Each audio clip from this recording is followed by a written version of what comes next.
পৰা 6জন আৰক্ষী বিষয়া আছিল কিন্তু যেতিয়া এটা মব আহিল বুলি কৈছে প্ৰায় প্ৰথমতে 4-5জন সোমাইছিল তাৰপাছত প্ৰায় 100-150 মানুহ যোগদান দিলে তেতিয়া মানে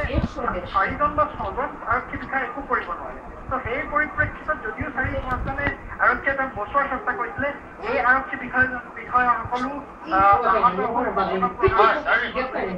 কোৱা হৈছে হয় যাৰে মই আপোনাৰ ওচৰত পুনৰ আহিম এয়া সেউজীয়া দৃশ্যবলৈ দেখিবলৈ পাইছে খন্তেক বিৰতি ল'ম বিৰতিৰ পিছত পুনৰ